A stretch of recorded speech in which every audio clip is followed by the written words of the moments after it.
session, Palestinian and Arab Israelis, the peace process, and a two-state solution.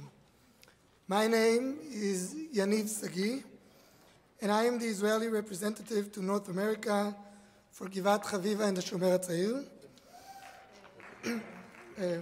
We are participating organizations in the J Street Conference, and 1.5 minutes about Givat Haviva.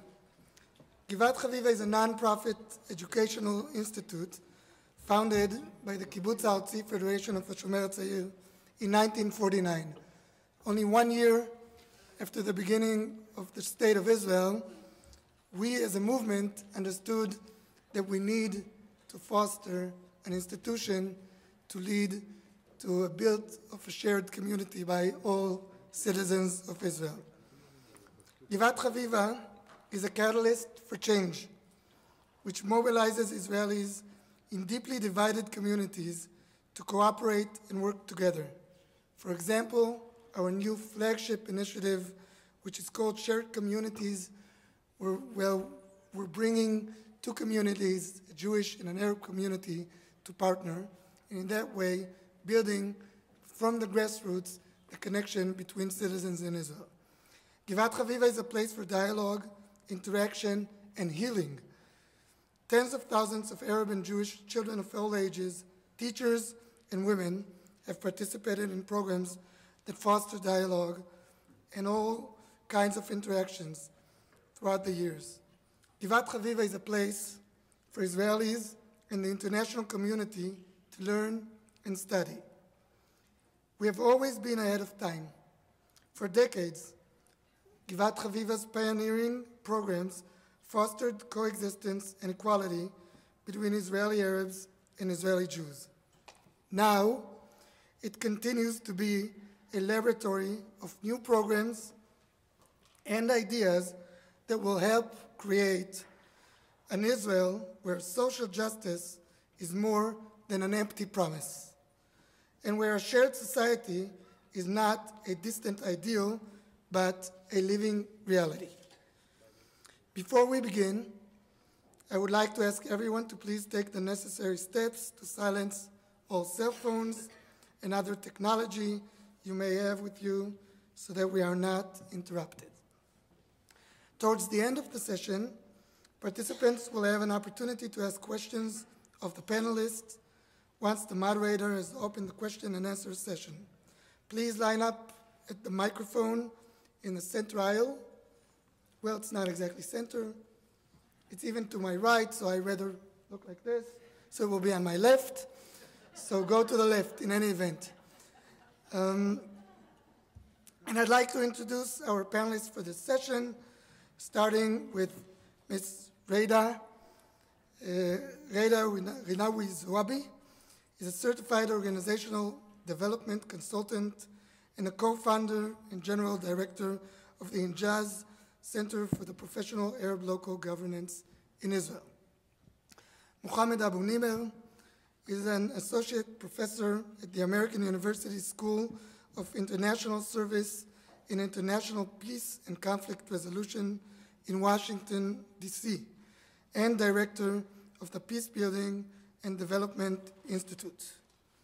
Avishay Braverman is currently a member of the Knesset for the Labour Party.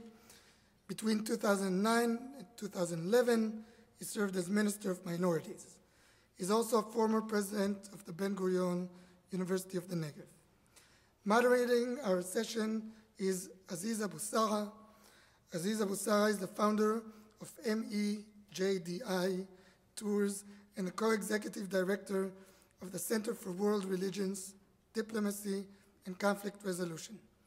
Aziz is a columnist of Al-Quds newspaper and 972 magazine and has published articles in the New York Times, Haaretz, the Jerusalem Post, El Arabiya, and others.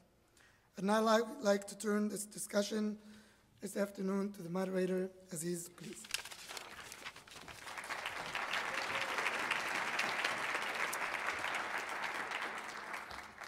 Thank you. Before I start, I'll just mention something. How many of you were here yesterday in the same room, this room? Nice. So for a second off this panel to something else is after the speech yesterday, I ended up writing an article about the Palestinian perspectives. And it was amazing to how much support I got and how much criticisms at the same time. So I'm just warning my Palestinian colleagues here. Your email will be flooded with some nice messages for the fact of speaking Don't here. Don't circulate my email, please.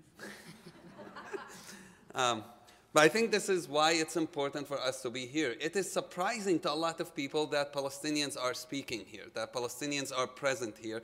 And that's why it's important to make a point that we are here and we are talking to each other and we are learning about each other.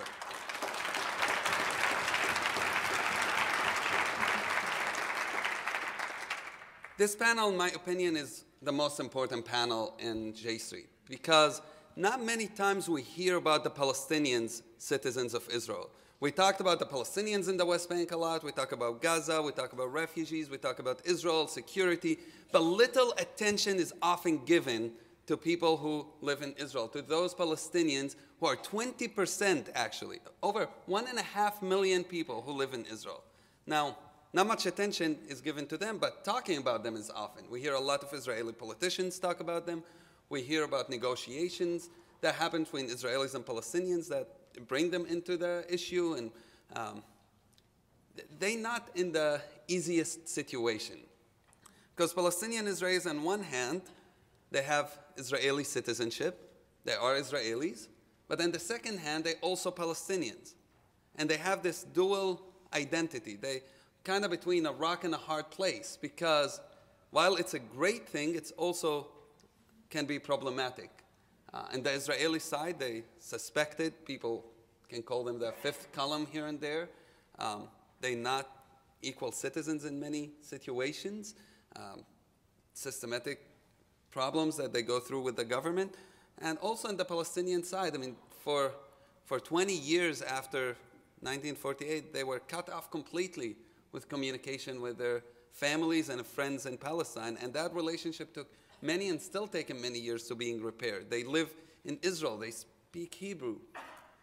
But in the same time, this weakness is also their strength. Because Israelis and Palestinians have a hard time communicating with each other. And we often talk at each other, not with each other.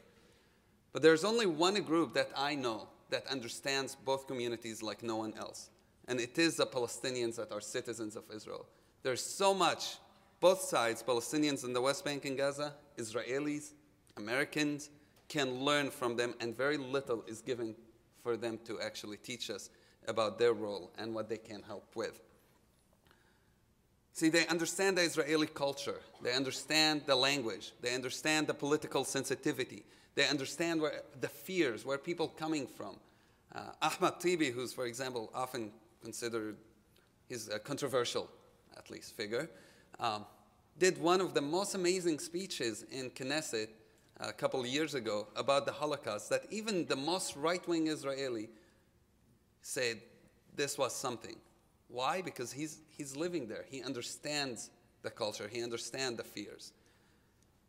The same thing with the Palestinian community. They are Palestinians. They understand the Palestinian fears. They understand the people who went through in Nakba. They understand what does it mean to be under occupation. They lived under military control after 1948. They understand what does it mean. And that's why they can offer us what nobody else can. And it's a great today to hear from them, to hear from member of Knesset, Braverman as well, and to hear the dialogue and the conversation that they can offer us on the two-state solution and the role of the Palestinian citizens of Israel in the peace camp and the peace process, and what can be offered, why they not on the negotiation table, what does the whole Jewish democratic state means for them. Does it work? Does it not work? How do they feel being part of Israel? So I'm going to stop talking and pass it to my colleague, Ghaida. Thank you.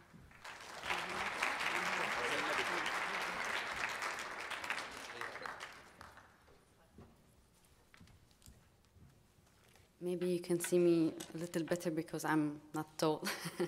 Okay, good afternoon. My name is Ghaida Rinawi, and I live in Nazareth. That's in the Galilee of Israel. I was required to ask to talk about one state versus two-state solution. What I would like to present a little bit more about our own Palestinian-Israeli community in regards to any future solution between Israel and the Palestinians. The Palestinian Israelis do not speak in one voice. On the issue of two-state solution versus one-state solution, the Israeli-Palestinians conflict, we do not speak in one voice as well. In our community, we have people that still believe in the two-state solution. We have young people that are starting to believe in one-state solution, and we even have a minority among our own community that believes in the revival of the Islamic State. The origins of the one-state ideology in our community were developed, in fact, by the establishment of a small but still very active and very loud political party called Abna al-Balad, who believed in a secular democratic state for Jews and Palestine, from the sea to the Jordanian River. But the trend of one-state solution started to be more dominant and took a more modern comeback after the failure of the Oslo Agreement and the Second Intifada, and was much more intensified after the disengagement from the Gaza Strip and after the Israeli war on Gaza in 2009. The rationale behind it says that as long as Israel maintains to be dominated by its Zionist ideology, there will never be an ending to the occupation. In our community, the internal debate over one-state versus two-state solution is a cross-cutting debate within the Arab political parties and movements, and also within a very large portion of our community that do not vote for the Knesset member, for the Knesset, Israeli Knesset. If we would understand in depth the roots of the revival of the one-state trend in our community, we should go back to the Oslo days, where we didn't decide on that. We were given a role to be bridges to peace by both Israeli decision makers and Palestinian decision makers. Our own community leadership at that time, during the 90s, were very happy to take that role, mainly because it meant, for the first time, a recognition from the Arab world that we exist. You see, before the 1990s, before the Oslo process, before the satellite TV, before Al Jazeera, Al Arabiya, and all this revolution, and also before the internet, most of the Arab world didn't know that we exist. I remember myself during the 80s going with my family to a tour in Egypt, and my father's name is Ahmad, and they said, "What Ahmad? You're Israeli. It doesn't fit." So most of the Arab world did not recognize and didn't want to recognize in our existence. After the Second Intifada in 2000 and the killing of 13 young protesters from our community by the Israeli forces, we as a community realized that we do not have any backup, not from the Israeli state, not from the Palestinian Authority, and not from the Arab world. In 2006, the Palestinian Israeli issued the Future Vision documents, which were for the first time, I call it, we got out of the closet. We stated in public for the Israeli government and for ourselves, what do we want from ourselves as a community, as an indigenous minority, what do we want from the state? And for the first time, we said, yes, we want to be citizens of the state. This was a very, very criticized by the Israeli government at that time, of course, but also it was very, very criticized by a lot of Islamic movement voices, because these documents held a very liberal, democratic, progressive values. Another life-changing event, of course, was the Arab Spring, where we, for the first time, felt proud to be an Arab, as I think most of our people outside of Israel and within the Arab world. During the last 3 or 4 years, a shift has happened in our political map. It is still not translated into elections, but we will see that in the coming 5 or 6 years. A new generation is starting to feel free to think outside of his or her political affiliation. Suddenly, you can hear more and more of a public criticism to the conduct of the political leadership. When I refer to the political leadership, I talk mainly of political leaders of our own Arab political parties, whether they are represented in the Knesset or not. The rise of the Islamic movement has contributed surely, mainly because it refused to accept the traditional Israeli political ground rules. The Islamic movement is very, very popular in our community, but they choose not to be presented in the Knesset of Israel. In the last recent years, there has been additional elements to the effect of this freedom of criticism. The strengthening of the anti-democratic legislations, and the relatively zero effect of the Arab members of the Knesset to stop it. The Arab Spring, as I said, affected our people in relation to the political leadership. You can oppose your political leadership, and you can stay alive. Take, for example, the Syrian case, where the internal debate in our community over with or against the Syrian regime is being held in 2 different public spheres. The more traditional sphere of newspapers and internet sites reflect more the cautious, not so much criticizing the Syrian regime, and it reflects the traditional political leadership. Cautious means mainly that you do not state any position with or against the Syrian regime, because you don't want to take sides with or against America and Saudi. And the other sphere, the Facebook and the YouTube sphere, it is a totally different story, because they are still under the radar of the traditional political leadership. The debate there is less diplomatic and more free, and people are talking about the crimes against humanity that the Syrian regime is conducting against its own people. They are also talking about the silence of our traditional Arab political leadership. Back to the question of one state versus 2 state solution. I can identify within our community 3 groups. One group that is the traditionalists that still believe in the 2 state solution, mainly because it is the official opposition of the political leadership. The second group is the much more pragmatic people that believe that although this solution is the justice solution, they acknowledge the fact that it cannot be achieved because of the map of the settlements, legal or illegal. And there is this third group of revolutionists that are mainly young people that are connected by the Facebook to other Palestinian groups calling for one state solution.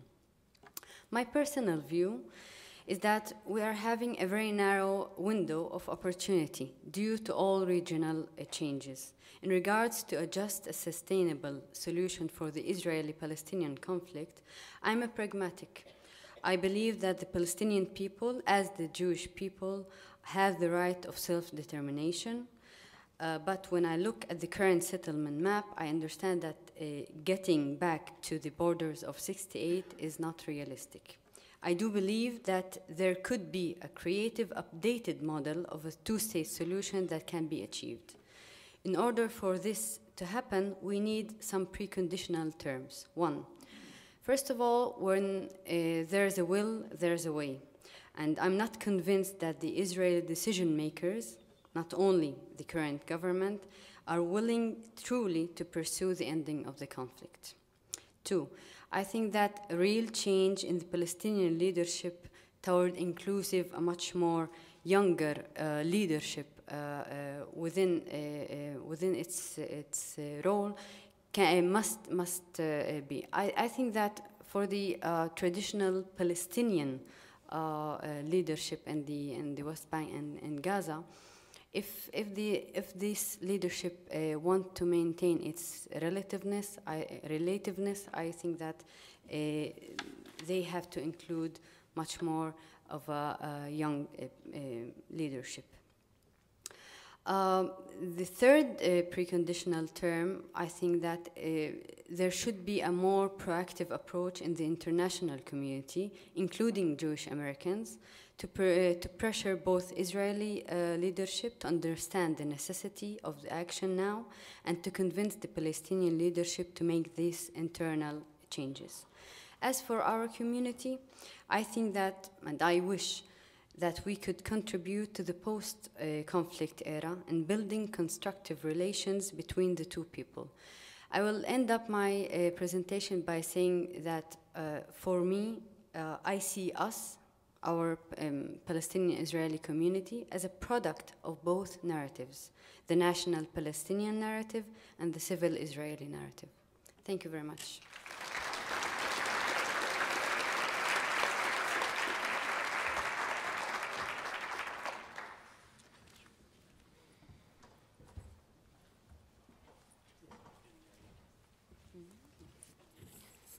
Assalamu alaikum.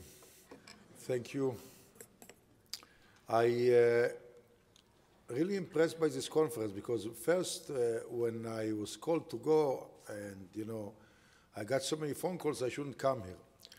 At first I'm glad I came and not only I participate, that I speak. Beside my meeting in Washington, I listen, and I wish we had more conferences like that also in other places. It's very, very thorough, and thank you. Second, I want to share with you, I enjoyed the presentation of Ghaida, and I would like to listen yesterday. Already I got something very nice with Professor Abu-Nimer, because I had, when I was in Washington, I left Washington to be President Ben-Gurion in 1990. I have a good friend in American University, Professor Abdulaziz Said. I haven't seen him since, and he told me that he's one of his close friends, and I'll call him this afternoon. So that's also the nice things to come and meet this panel. Now I want to come to the issue and tell you first my personal story, and while still there is a narrow window, I still, as a Jew and a Zionist, that hope that we can achieve the two-state solution, but I want to be with you totally honest about what the relationship that took place between Israeli, Palestinian, Arab, and Israeli Jews until today, and my own experience. As some of you heard me yesterday, I grew up, and I tell you the truth, I never met any Arabs. Well, I grew in Israel, I was born in 48, until I was in Gaza for a couple of weeks. I didn't, only in the war. When I came to Stanford, then I had many Arab friends, and then I came to the World Bank, and my closest friend became a gentleman by the name of Shawki Barghouti. He's a cousin of Mustafa Barghouti, that I'll never forget that one time when in the World Bank we came to visit Israel, we've been interviewed by Israeli newspaper, and under the photo of Shawki Barghouti, they put Braverman and over Barghouti, and you cannot sue because he looks Ashkenazi, so it's not really much a difference. And then I came to Ben-Gurion, and while I was in the World Bank, I worked also in Morocco, in Egypt, I worked all over, but in Ben-Gurion, I had the privilege to open the university to the Bedouin community. And essentially, I know every place in the Bedouin community. And I'll reflect later on the mistake that Israel does also towards the Bedouin community. And then in my short career in politics, I was offered, when I was offered to be a minister,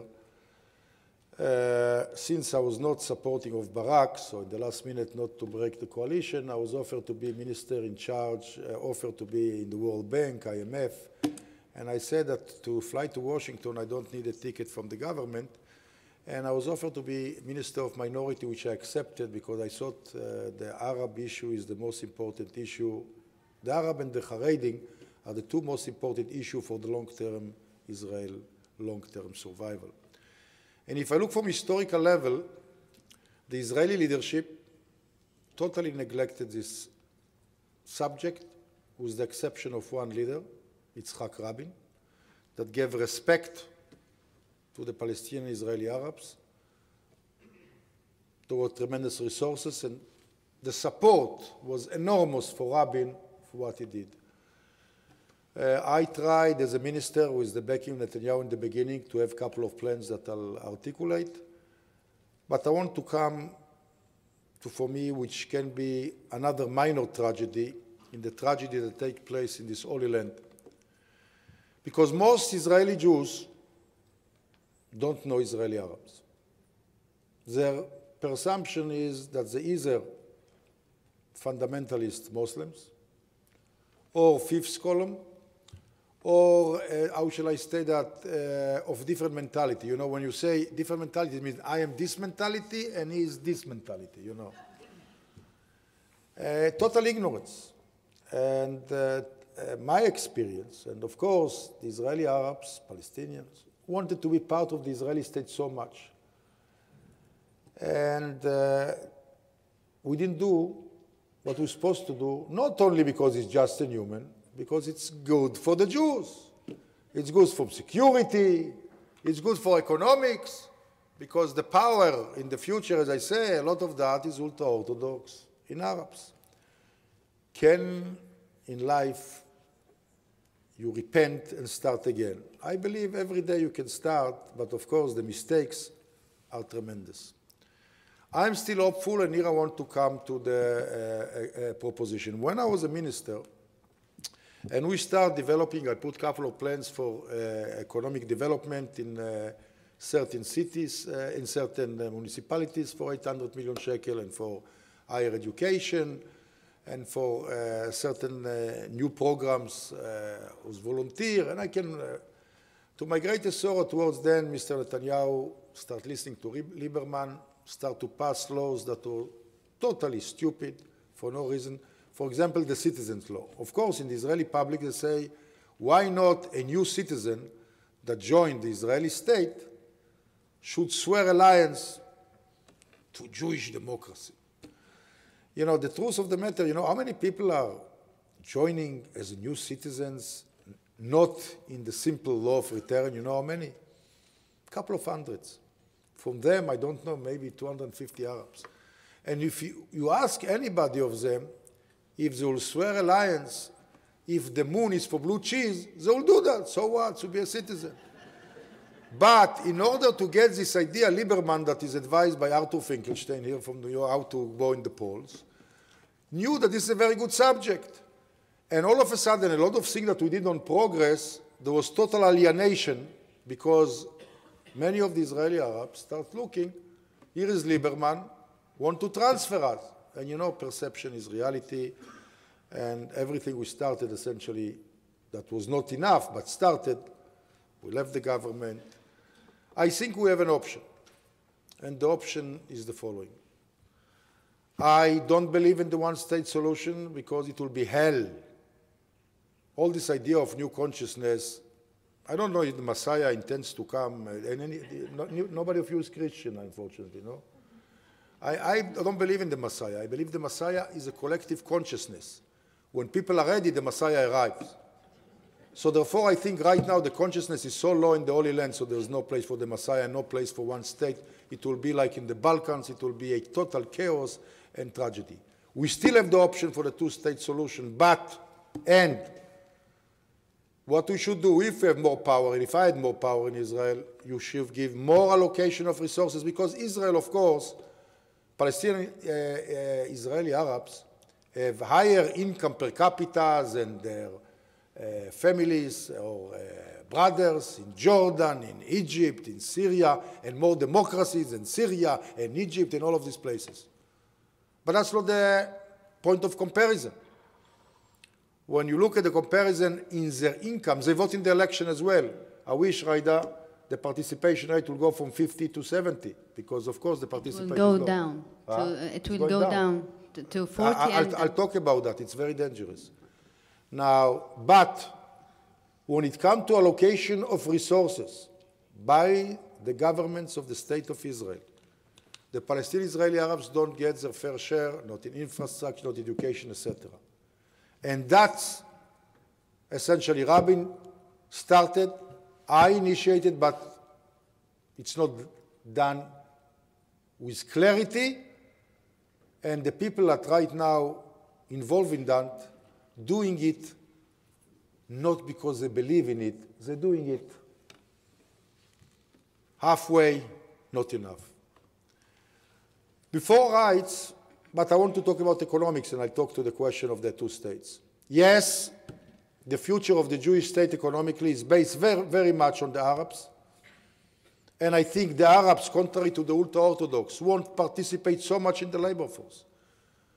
You know, I brought all the heads of Israeli corporations to meet me and the Prime Minister, the Jewish one, and ask how many Arabs do you hire? Not much. One of the issues is that many of the Arabs that finish engineering move to be teachers, because in many of the companies, they don't get essentially the position. And what we have to stop? We have to stop because the Israeli economy needs many of these talented Arab professionals. I just give you one example. In Ben Gurion, when I started, there was 5 female Bedouin students and 20 men. Now there is about 300 female, a couple of them male, but 6 professors. The 6 that will be appointed, Jihad El-Sana finished with excellency. We sent it to Cornell. He finished with excellency, came back. He's one of the world leaders in computer graphics. Will get a professor and started the School of Excellency. Because all this idea, this, we have to open opportunity and do that. We didn't do that. Not enough. World start today. I hope we can change this government and do more. But this is in the interest of all, of the Palestinian Israeli Arabs, because, of course, as Ghaida said, they are in a very complicated situation.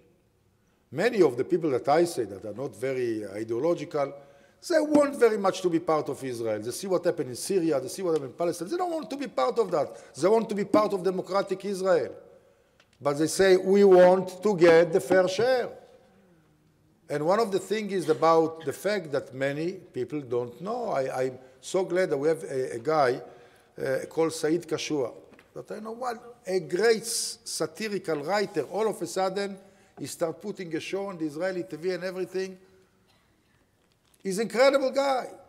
The way you remember, long time ago, it was Crosby, that there was, you know, about the black in America. All of a sudden, there was movies about the black middle class and how they behave, and it brought it in. We have to get to know the Israeli Jews, have to get to know the Arabs. And now to the other question. I am very much worried now. If indeed, you know, this Arab Spring is a big, big problem. Democracy doesn't emerge because people go to the street. The question if there are institutions that will do that, and I don't know what will happen. I wish that there will be a democracy. But this filter also the demand for all. The social protest in Israel started, I think, because of the Arab Spring in Cairo. At the same time, Israeli Arabs see that as well. But it will be a terrible mistake, for at least I'm saying my point of view, for the young Israeli Arabs to join extreme movement.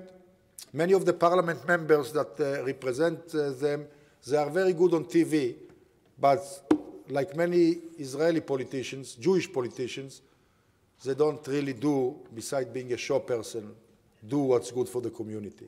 I think we have to create an alliance now.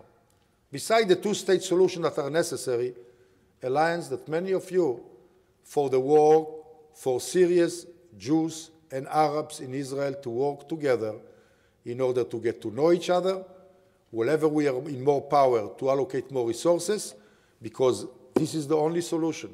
Inside equality, outside two-state solution. Thank you very much.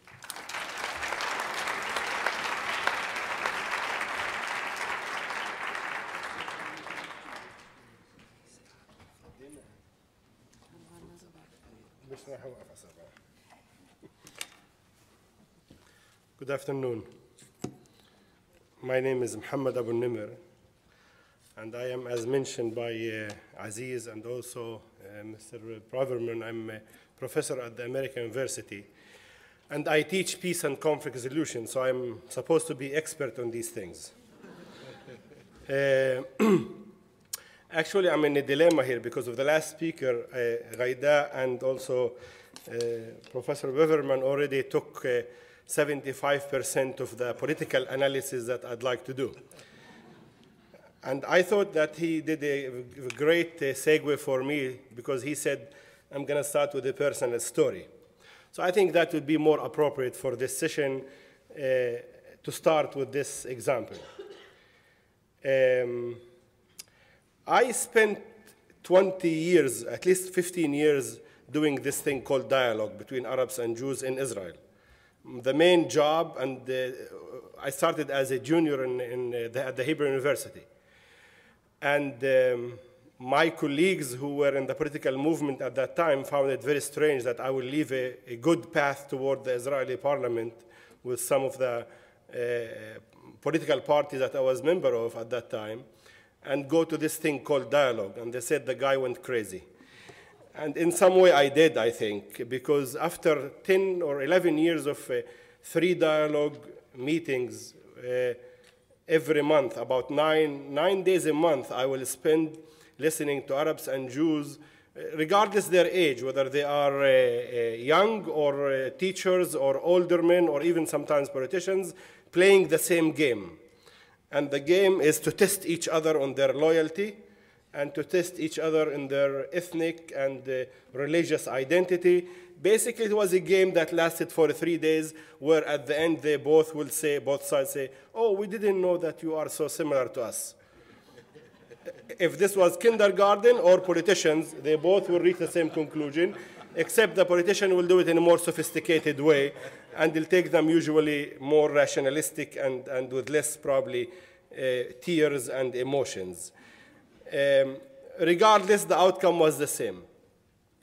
I got burned out from this. After 9 years, I said, I'm going to leave the Arabs and the Jews and go to America, the land of the opportunity. And in some ways, it did work because I'm a professor now in an American university, respected program.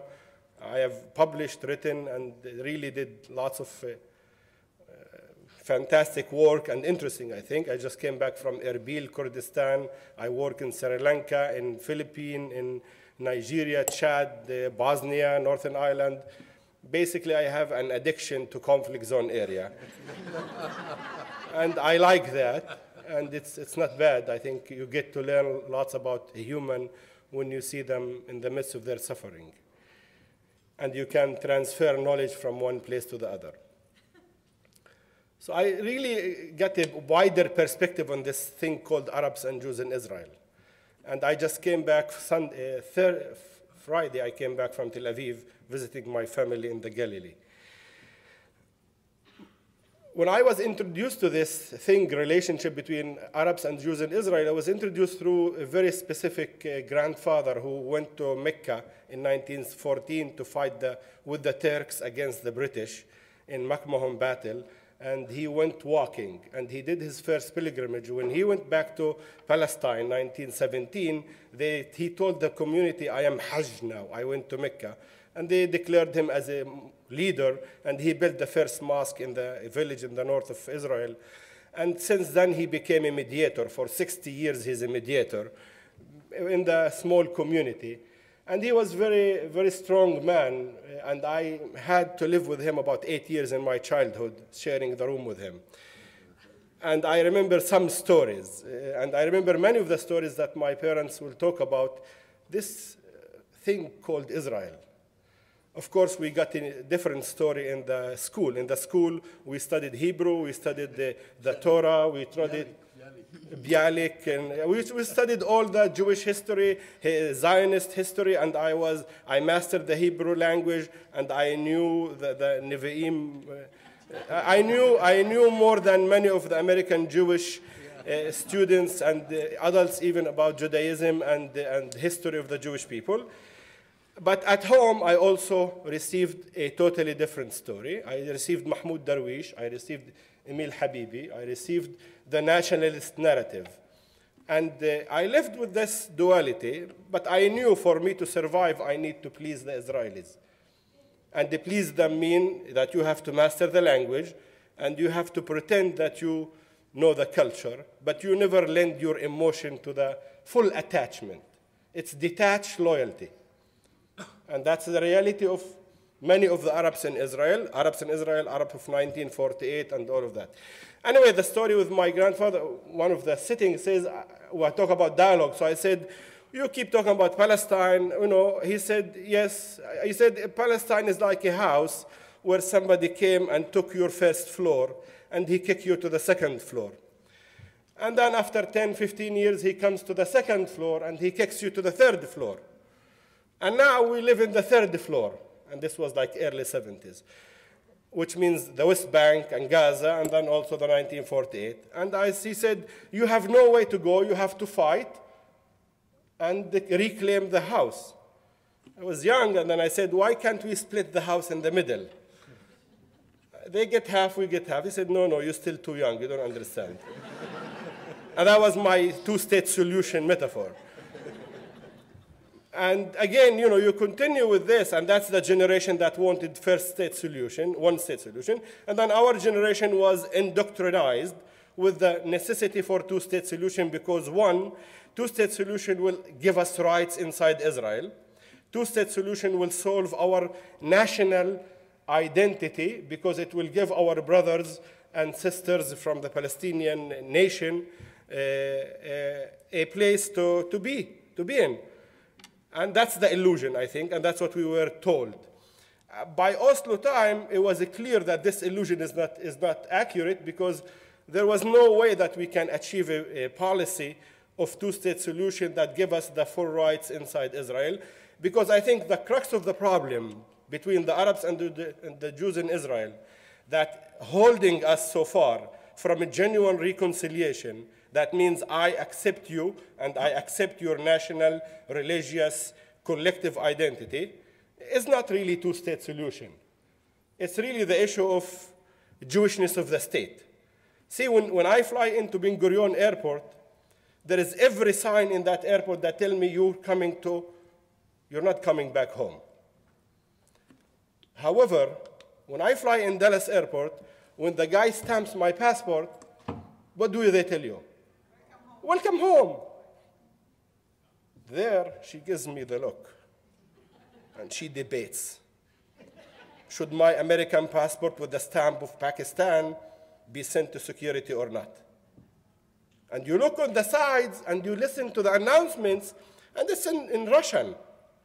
So you wonder, you landed in Moscow, you landed in Israel, in Palestine.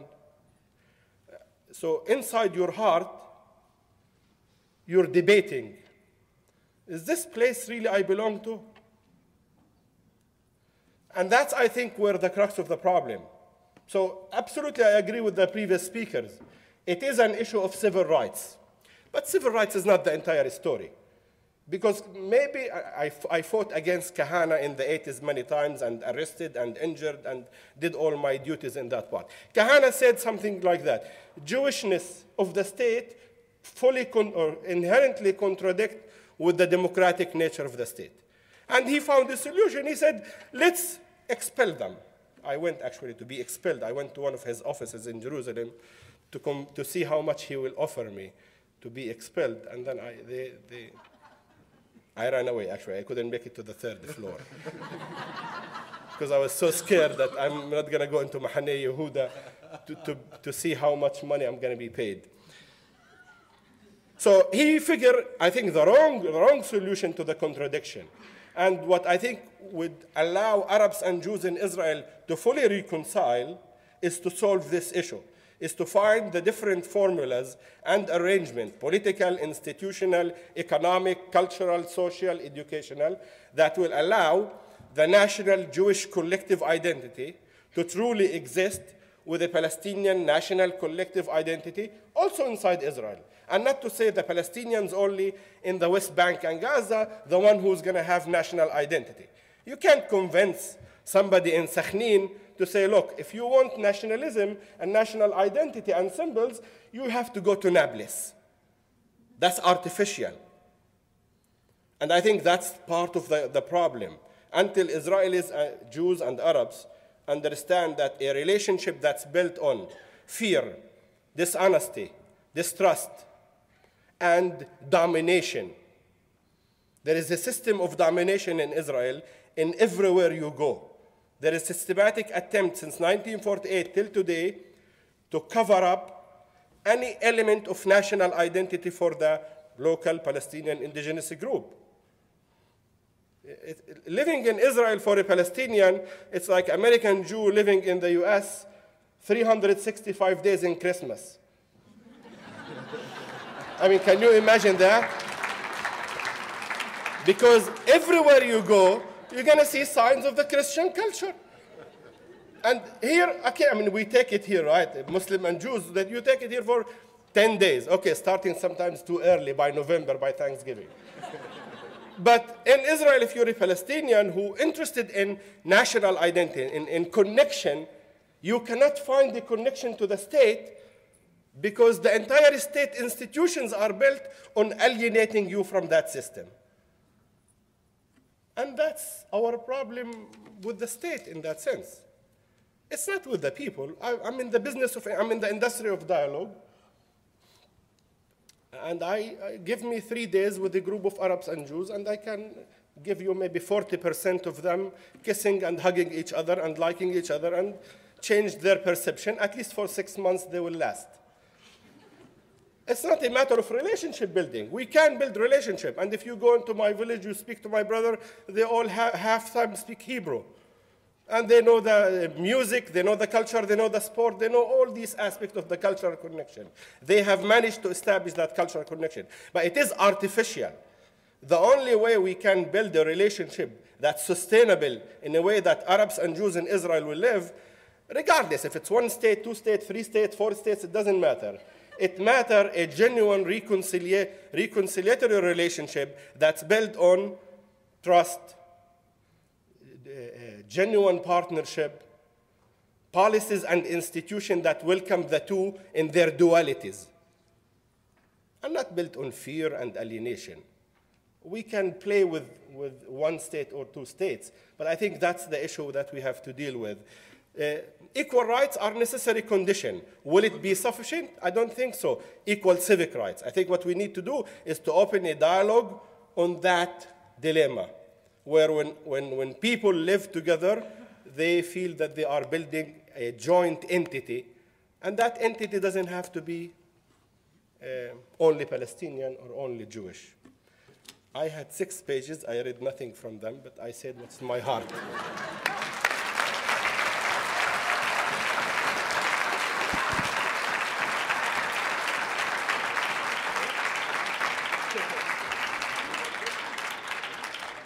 Thank you. We'll have questions soon. So I'm going to just ask one question, which Dr. Abu-Nimer touched on already. And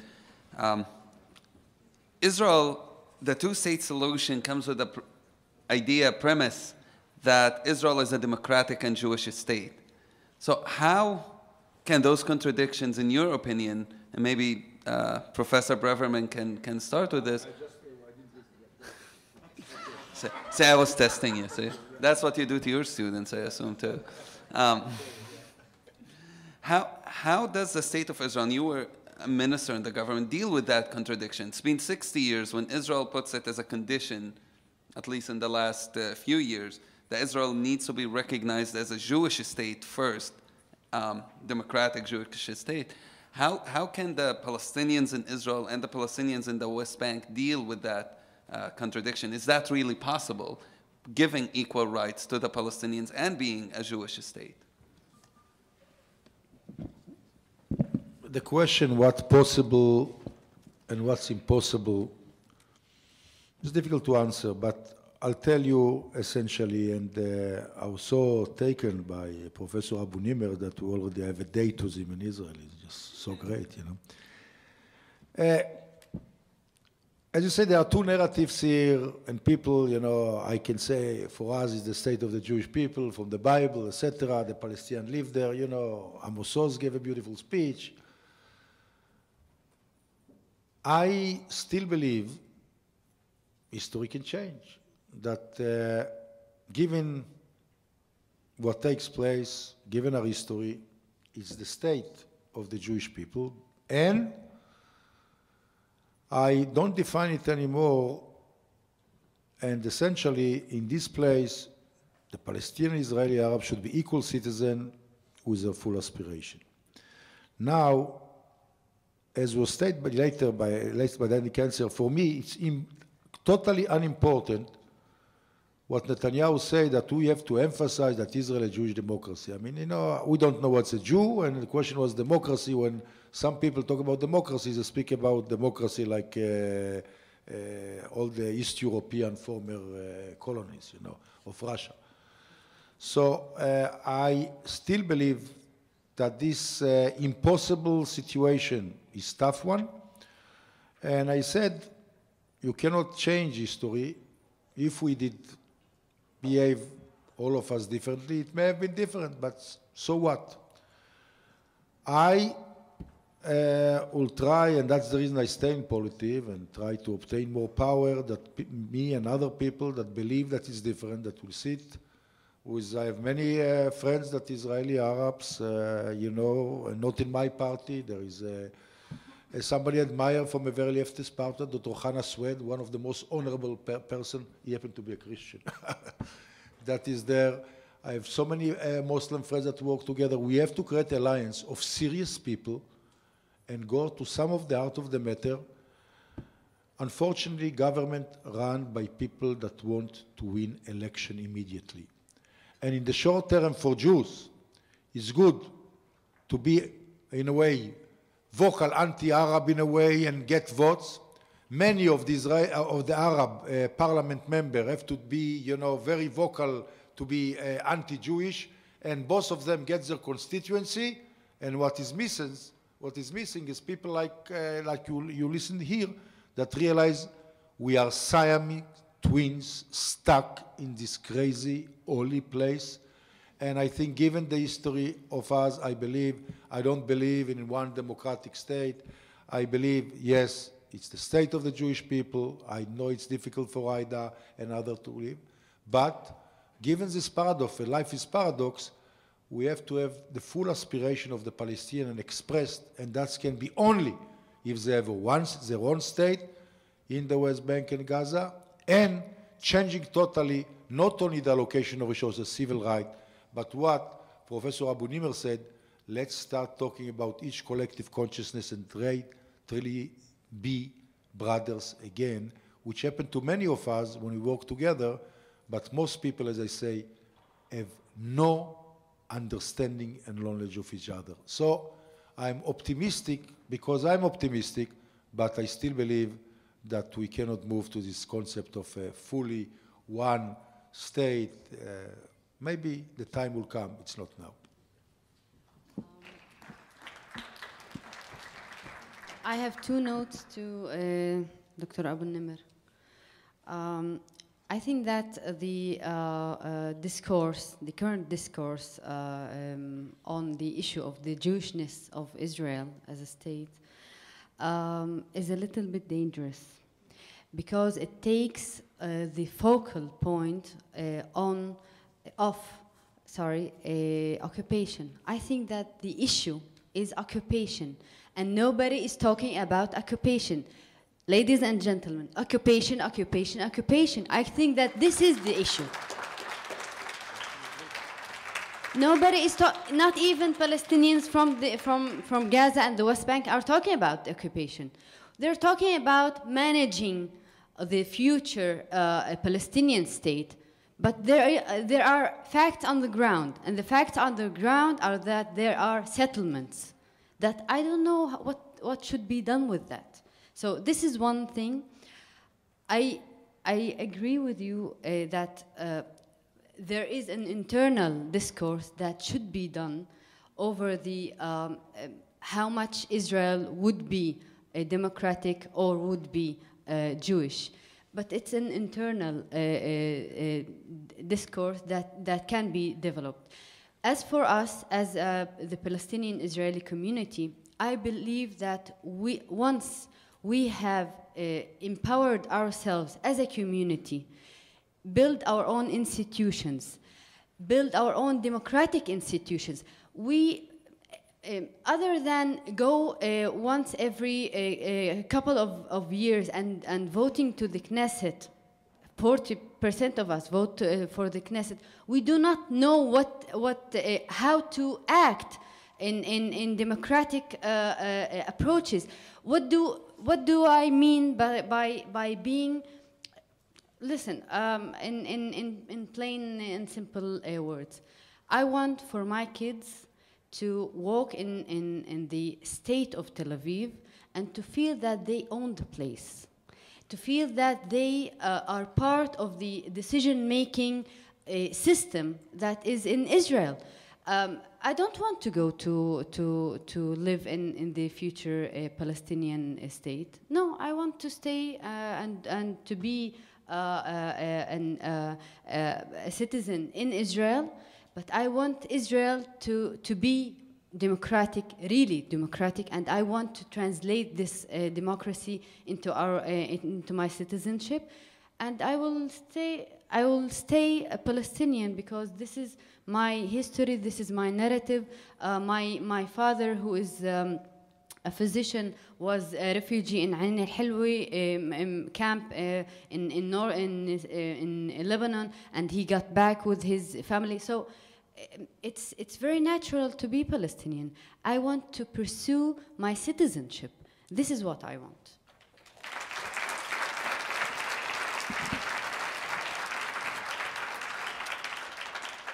So what we'll do now is take some questions, but I want to do it a bit differently, is say your name, state your question, and we'll take 3 questions at a time, and we'll go in rounds so we can get a few of you. I don't think we have that much time. So let's just say your name, your question, and we'll take 3 questions, and then we'll move on each round.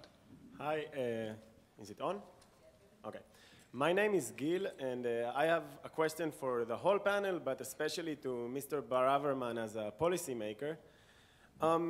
You portrayed 2 challenges. One is the separation. You told us you never met an Arab Palestinian until you went to Gaza. And the second problem you described... Since then, I told you that all my life was... Yes, of course, of course. Jerusalem Report, when I was elected minister, wrote, quoted by the Bedouin community, the first Bedouin minister in Israel history. Okay. I just say that, when the Jerusalem Report came to interview me when I was elected, I was all of my Bedouin friends in the room, and the headline was the first Bedouin minister elected. Okay. So, in order to finish the question, so one was about separation, and the other was about unequal allocation of resources. Yeah. You portrayed a very nice vision about unequal allocation of resources, but nothing about separation, and I would like to specifically address separation in the school system and in the educational system. Growing up in Israel and living in Israel, I did not even think for a second that it was weird or against my values that I don't see Palestinians in my school, although they live around my school. And coming here, I realized that one of the biggest struggles of the civil rights movement was in order to end separation. They used a more harsh and charged word of segregation. So I would like to ask if you have any vision about that, and it's an open question to the whole panel, not just to you. I'll send you, I think I answered that. או שתי שאלות ביחד, בטח. Hi, my name is Mike. I'm a graduate student at UC Santa Barbara. This question is about trust in negotiations and in popular consensus. Can you say your name again? Mike Schwartz. And So this summer, I had the opportunity to travel with an organization called the Olive Tree Initiative to the Middle East. And in speaking with negotiators from Yossi Beilin to Nabil Shath, there was a perception that in 2008, negotiations under Olmert as prime minister were incredibly close to succeeding, but they were cut short for his political crap, but not related to the peace process. And so there's this sense that, that negotiations were very close and trust was there. So I guess that part is inspired by something that Ghaida said. And the other part is that many other people that we spoke to, ambassadors, policymakers, cited surveys that show that Israelis and Palestinians, both as a people, a majority, 60–70%, are in favor of a two-state solution, but about 60–70% also think they don't have a partner in the other side. So if there is a two-state solution... Listen, the Palestinian, Aziz, is so nice to you, but if I was there, I would say, ask your question and don't talk so long. I asked, okay. So the question is there really trust for peace? Is there really trust between leaders? And what will be the reaction of the people, if, especially the vocal minorities, against the two-state solution? Thank you. This is a question for the Palestinian and Palestinian Israelis members of the panel. Your name? My name is Amitai. I want to raise the issue of a country of all its citizens and its importance in the context of the J Street Conference. How important is it to insist on a country of all its citizens, thinking about true cultural and national dignity for Palestinian Israelis? So, yeah, what do you think about that? Thanks. Thank you. I would mainly try to address the issue of trust, if I understood the question correctly. I always try to answer questions regarding what is my responsibility and what my community's responsibility over changing our own reality. And I think that I was very, very clear about it. We need a lot of internal building in order for us to start negotiating our own future situation with the Israeli state. But on the other hand, the trust issue is not on our side. It's on the Israeli decision-making side, because what happens is that up until now, and even after Professor Braverman, even after the OECD report and the decisions that came after that, Israeli decision makers still manage our community, mainly because they don't trust us, mainly because they basically think of us as a fifth column. So I think that on our side, we need to build up our own democratic institutions. And on the Israeli decision-making side, well, Professor Braverman, you are one of them. You need to stop thinking of us as a fifth column. So this is very important.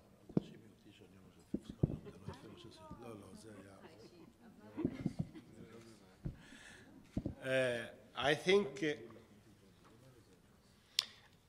that the issue of trust is a mutual, and both sides have to seek to earn the trust of each other.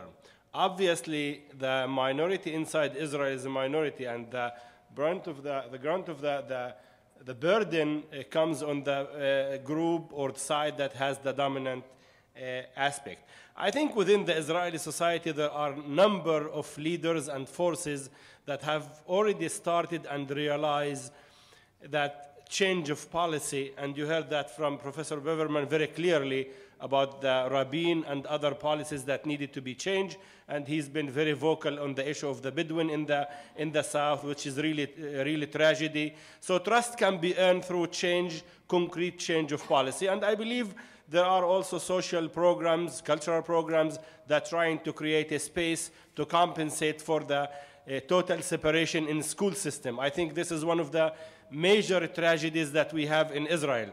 The fact that in the entire country there are 2 or 3 schools bilingual, it testifies to the existing structural separation in this community that institutionally aim to segregate the two. And even if you live 2 miles away from the Jewish yeshuv or kibbutz in your neighborhood, in your village, and you have no access, they have no access to your narrative, you will grow up alienated from them, and the same for it. So definitely education, integrating certain school, having that opportunity is definitely. It went quite the opposite. I evaluated Neve Shalom, the only bilingual school in the country. I evaluated it with my, actually, Ilham Nasser from George Mason, and our report was mentioned there. And they talk about how hard and difficult the Ministry of Education in Israel fought them for 2 decades to close them as the only bilingual school in the country. That's, I think, the major threat to the democracy of Israel. Fighting that type of schooling is definitely problematic. I just want to clarify here the issue of the Jewish state. It's not about slogans here, also to Ghaida and others who, I think, shy away from tackling the issue. It's about the institutions. It's about tangible, concrete policies and arrangement in the state of Israel since 1948 that have been devised to serve one community because they looked at the minority from one prism, the prism of enemy, the prism of security. And after 60 years of living with someone in the same house, it's very hard to maintain that, especially if that one has contributed so significantly to building the state. It's our generation, our parents' generation, who built many of the Israeli towns. The Jewish Sephardic were the managers, and the Ashkenazi were the engineers. The one who built the state, the houses, the infrastructure, were Arabs until we occupied the West Bank and they brought the Gazan and the West Bankers. So not to recognize this history, this joint, is a tragedy. And I think until we learn to appreciate these things, there is no genuine reconciliation base for it. So it's not about slogan, it's about changing that institution. We don't need to call it yours. I want to thank so much Ghaida and Professor Abu-Nimer because they speak the truth, they speak it eloquently, and they speak it from the heart. And I'm not representing the Israeli government. When I was a minister, I tried to change, and it's not easy. Now the question is, what do you do today? I think we have a generation of people. One of the changes that we try to do, I try to do, to open position the Israeli government, because most Arabs didn't get many positions. And then all of a sudden, you start bringing people, and people come in, and then you see great lawyers, great engineers. It's starting.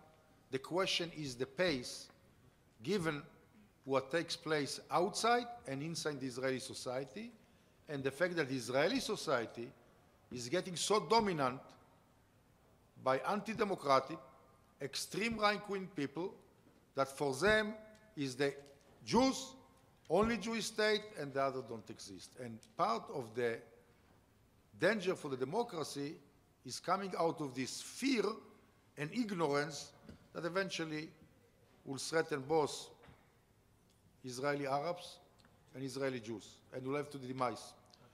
My answer is only one for the question of Gil.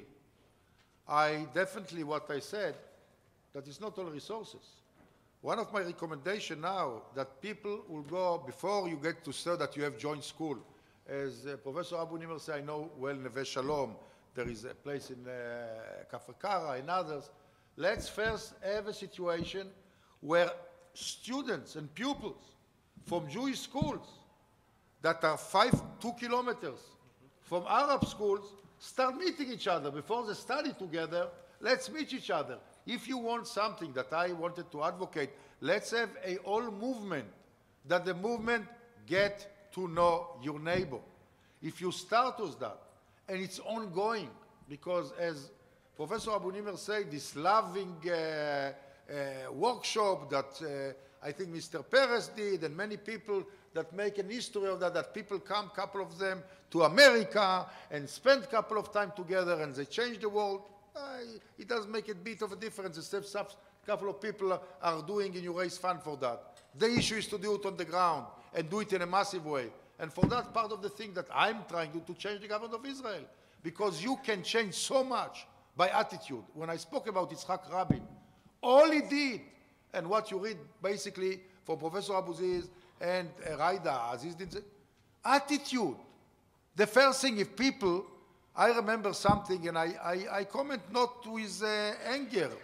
When I was a minister and the prime minister organized, and I'm not blaming him, all of them do that, there was, towards Rosh Hashanah, there was a meeting of people in the prime minister, around the government. And it happened to be Ramadan. And there was several Muslims with me that work with me and others. And there was mention only about the Jews. So the point of sensitivity and openness is to recognize we have 25% eventually Israeli, Arab, Palestinian that are different. And the good thing that happened right now, that I would say very clearly, most of their leadership was corrupt. There was a lot of issue. There's a lot of changes that take place there, the way taken in the Jewish community. But this young leadership that emerges, my only hope, that together with new Israeli leadership that emerge, won't go to the extreme route, but will go to the opening of schools, the opening there, and trying to do the unimaginable before we talk about, because if we'll go to the extreme situation, we'll have essentially a tragedy that is in the making. Unfortunately, we only have a place for one question, so go ahead. Thank you. My name is Sherry. I wanted to make one comment that I think for myself as an American Jew growing up, that I was more sensitized first to the issues of inequalities of Palestinians and Israel, even more than Palestinian state issues in terms of fundamental equalities, and have not known how that can be resolved. I mean, the speakers are talking about institution building, and I'd like to know if there is any other model that the speakers are aware of in other countries. But I want to name two things in particular: house demolitions and the Jewish National Fund, as two of the methods or the instruments of creating some of the real fundamental inequalities and abuse against the Palestinian population in Israel, and wondering if there's any movement around the Jewish National Fund, which still is functioning to try and take lands or control lands or prevent building by Palestinians. So I do wonder if you're aware of any other models in any other countries of some similar kind of situation, because it seems very bleak to me how that can be resolved, true equality within a Jewish state. Who would like to?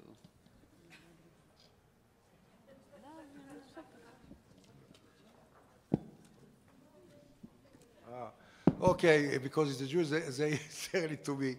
Listen, I tell you, I am a great admirer of Leonard Cohen. He's one of my heroes. And he says, first we take Manhattan, then we take Berlin.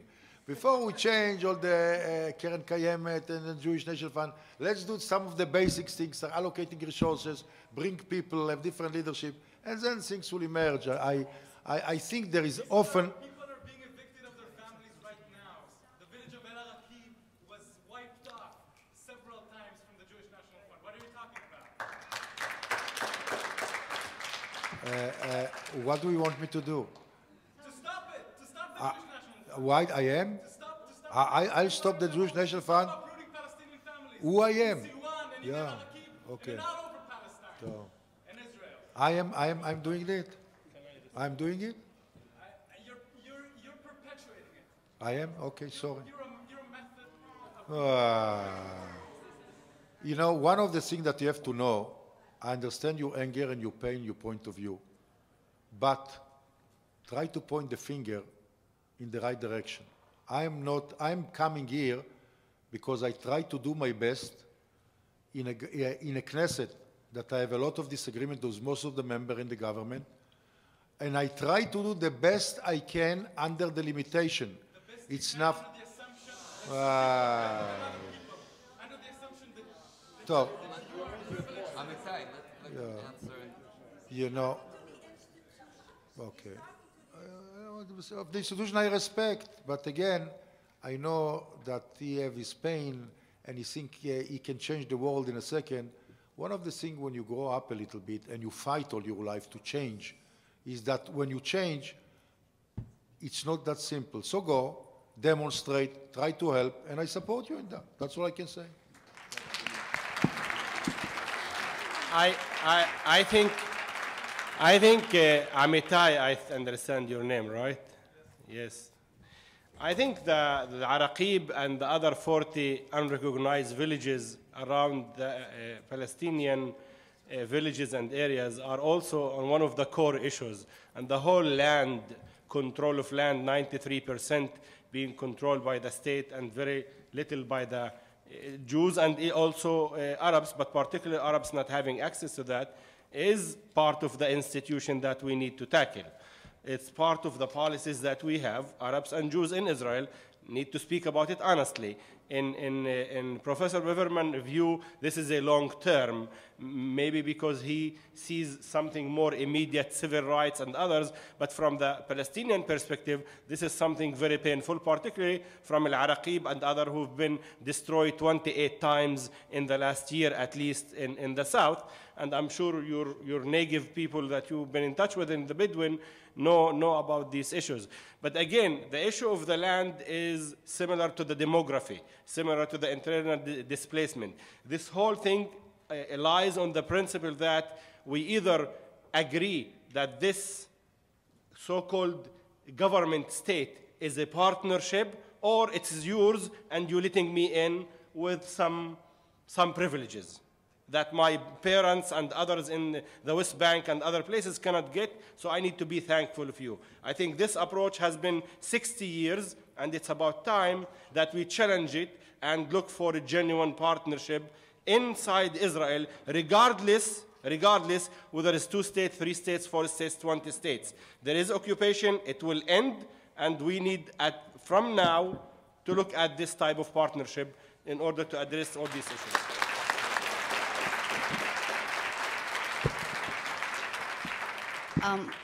I want to relate a bit about the question of budget allocation and equality. We don't want that. We don't want money from Israel. Please just understand where we come from.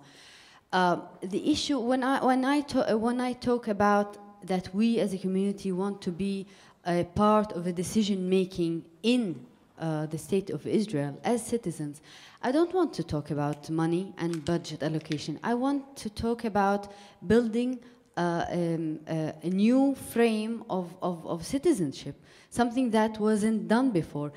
Who can guarantee my and my kids' lives and citizenships after these anti-democratic legislations that are starting to develop in the last 2 years? This is something that is, for us, it is crucial, and we're not talking only about how can we be more of, our municipalities have more budgets. We need to be more citizens of a shared partnership, as Professor Abu-Nimer said, but this is something that has to do with us and has to do with the Israeli state.